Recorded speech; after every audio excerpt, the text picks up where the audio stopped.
오늘은 3월 7일 토요일입니다. 우리 주님의 은혜가 영상으로 제단에서 가정에서 제단을 쌓는 우리 모든 성도들에게 풍성하게 임하기를 간절히 축원합니다. 우리 다 함께 찬송가 28장 복의 근원 강림하사 같이 찬양하겠습니다. 영상의 반주에 맞춰서 우리 성도님들도 가정에서 조용히 찬송을 같이 따라 불러주시기 바랍니다.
오늘 우리 성도님들과 함께 묵상할 말씀은 마태복음 5장 1절부터 5절까지 있는 말씀입니다. 마태복음 5장 1절부터 5절까지 있는 말씀, 성도님들도 저와 함께 교독해 주세요. 제가 한 절 읽으면 여러분들이 한 절 읽으시면 되겠습니다. 예수께서 무리를 보시고 산에 올라가 앉으시니 제자들이 나온지라.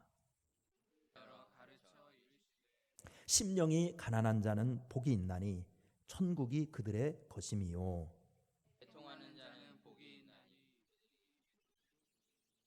함께 읽습니다.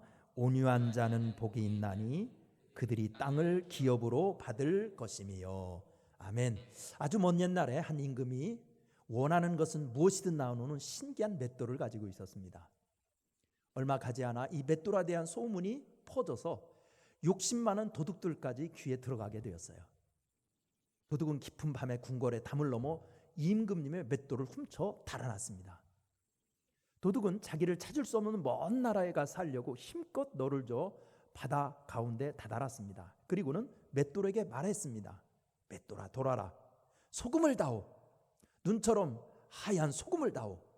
그러자 신기하게도 맷돌이 빙글빙글 돌기 시작하더니 소금이 쏟아져 나왔습니다.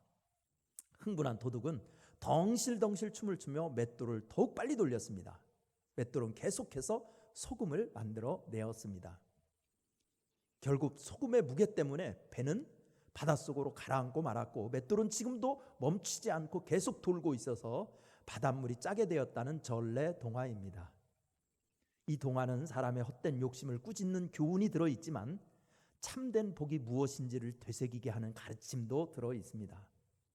우리는 복을 소유나 사회적인 성취로 생각할 때가 많습니다. 그러나 단군 이래로 가장 부유한 경제적인 번영의 시대를 살고 있어도 행복하다고 느끼는 사람은 많지 않은 것을 보면 지금까지 우리가 추구하는 복이 잘못되어 있다고 생각할 수 있습니다. 과연 어떻게 사는 것이 축복일까요? 오늘 본문에서 예수님은 참된 복을 가르쳐 주십니다. 첫 번째, 가난한 자가 복이 있다는 거예요. 3절 말씀입니다. 3절에서 예수님은 심령이 가난한 자의 복이 있다고 말씀하십니다. 정말로 가난이 복일까요? 그 말씀을 이해하려면 가난한 자라는 말의 의미를 알아야 합니다. 헬라어와 히브리어를 종합해 보면 심령이 가난한 자란 자신의 절대적인 무능을 알고 전적으로 하나님만 의지하는 자를 가리킬 때 쓰는 표현이에요. 즉 자신의 힘으로 생명을 얻을 수 있는 힘이 절대적으로 결핍되었다는 것을 알고 하나님에게만 도움을 청하고 그분만 의지하면서 사는 사람, 그런 사람을 가난한 사람이라고 했습니다. 그러므로 가난한 자란 경제적인 곰핍을 말하는 것이 아니라, 빈곤을 말하는 것이 아니라 영적인 상태를 가리키는 겁니다. 그렇다면 전적으로 하나님만 의지하며 살면 어떻게 됩니까? 그런 사람을 시편 1편에서 시냇가에 심은 나무 같다고 하였습니다. 성지에서 시냇가의 나무는 시절을 조차 과실을 풍성히 맺으며 가뭄에도 잎사귀가 마르지 않습니다. 참된 부유가 넘치게 되는 것입니다. 또한 그런 영혼을 소유하고 싶다면, 산다면, 그런 영혼을 소유하고 산다면 어찌 하나님과 하나가 되지 않겠으며 어찌 거룩한 삶이 가능하지 않겠습니까? 그래서 결국 하늘의 풍성한 복을 받고 예수님의 구원을 체험하게 됩니다. 마음이 거만하고 하나님의 복을 마음이 거만해서는 하나님의 복을 누릴 수가 없습니다. 오직 하나님께 소망을 두는 심령이, 그런 심령이 되기를 간절히 축원합니다. 두 번째 복은 애통하는 자의 복입니다. 4절에서 말씀하고 있죠. 4절에서 예수님이 말씀한 애통하는 자의 복에서 애통이란 헬라어 말로는요 펜툰테스라는 단어입니다. 이것은 슬픔을 표현하는 말 중에서 가장 강도가 센 표현입니다. 도저히 인간의 힘으로 억제할 수 없는 슬픔을 나타낼 때 그 단어를 씁니다. 우리는 눈물을 흘리는 삶을 결코 복이라고 생각하지 않습니다. 그런데 왜 예수님은 애통을 복이라고 했을까요? 왜냐하면 하나님이 인간을 만나시고 축복하는 때는 자신의 죄악을 통회하고 회개할 때였습니다. 그렇기에 죄에 대하여 전혀 무감각하여서는 오만금을 가졌다 하여도 소돔과 고모라 같이 되고 노아의 홍수 심판 때와 같아집니다. 그래서 하나님의 축복은 죄를 애통하며 성결하게 사는 사람에게 임하게 되는 것입니다. 우리는 다윗을 복된 사람이라고 부러워합니다. 그렇다면 그는 어떻게 살았는가 보십시오.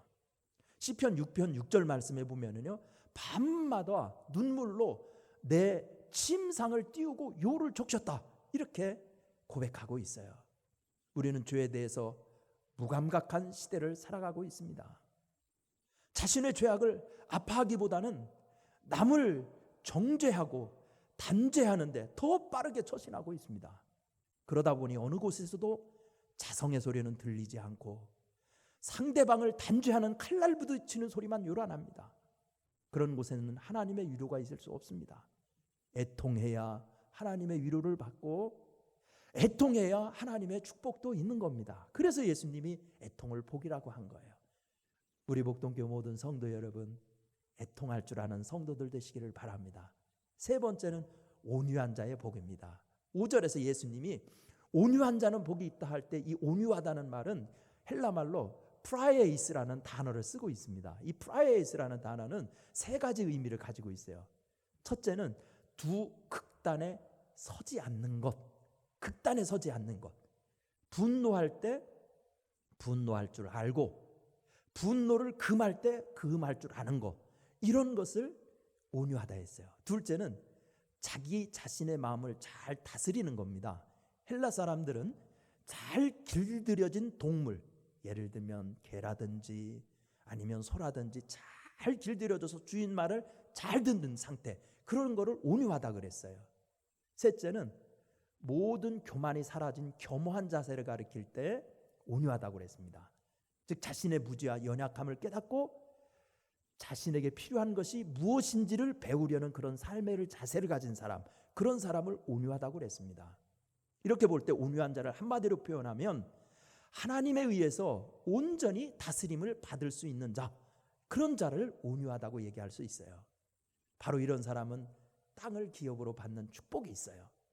생태계에도 잘 살펴보면 약육강식, 적자생존, 이거에 의해서 생태계가 유지되는 것 같지만 오히려 먹이사슬의 제일 고등한 위치에 있는 동물들이 멸종의 위기에 놓이고 있고, 약한 동물들이 왕성하게 번성해서 땅을 차지하는 이 이치를 보면 온유한 자가 땅을 차지한다는 주님의 말씀에 감탄할 뿐입니다. 우리도 온유함은 땅을 기업으로 얻습니다. 부디 예수님이 가르치신 참된 복을 추구하십시오. 마침내 우리 주님이 주시는 진정한 축복, 그 축복을 오늘 하루도 누리며 살 수 있는 복된 우리 목동교회 성도들이 다 되시기를 간절히 축원합니다. 기도하겠습니다. 하나님, 우리는 가난한 역사를 가지고 있습니다. 순환의 역사를 가지고 있습니다. 그래서 정치 구호도 잘 살아보세가 한동안 인기를 얻었던 적도 있습니다. 단군 이래 우리는 가장 풍요를 누리고 있지만 우리는 진정 행복하고 진정 잘 살고 있는 것일까요? 이 인류 문명의 첨단을 달리면서도 이 바이러스 하나 때문에도 꼼짝 못하는 것을 보면서 인간의 오만을 다시 한번 회개합니다. 하나님, 우리 예수님이 주신 말씀 묵상하면서 예수님이 가르치신 진정한 복을 붙들고 살게 하여 주옵소서. 그래서 우리 목동교회 모든 성도들 하나님 보시기에 복된 자들이라 인정받으며 살 수 있도록 아버지여 은총을 내려 주옵시고, 영상을 통해서도 예배하는 성도들을 만져 주시옵시고, 이 시간 기적으로 역사하여 주옵시며 대한민국을 불쌍히 여겨주셔서 우리 민족의 오만함이 회개되게 하시고 주님 앞에 겸손을 회복할 수 있도록 복 내려 주옵소서. 예수님의 이름으로 간절히 기도드리옵나이다. 아멘.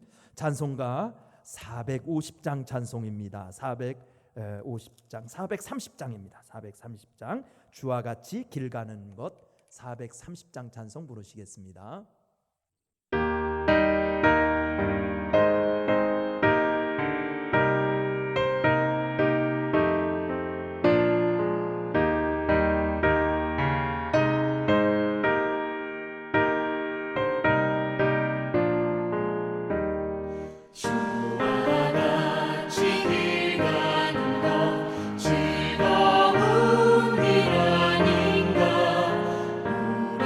주님과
다 같이 주기도문함으로 우리 토요일 새벽기도를 마치겠습니다.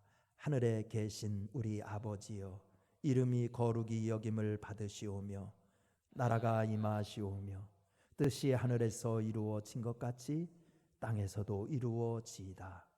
오늘 우리에게 일용할 양식을 주시옵고 우리가 우리에게 죄 지은 자를 사하여 준 것 같이 우리 죄를 사하여 주시옵고 우리를 시험에 들게 하지 마시옵고 다만 악에서 구하시옵소서. 나라와 권세와 영광이 아버지께 영원히 있사옵나이다. 아멘.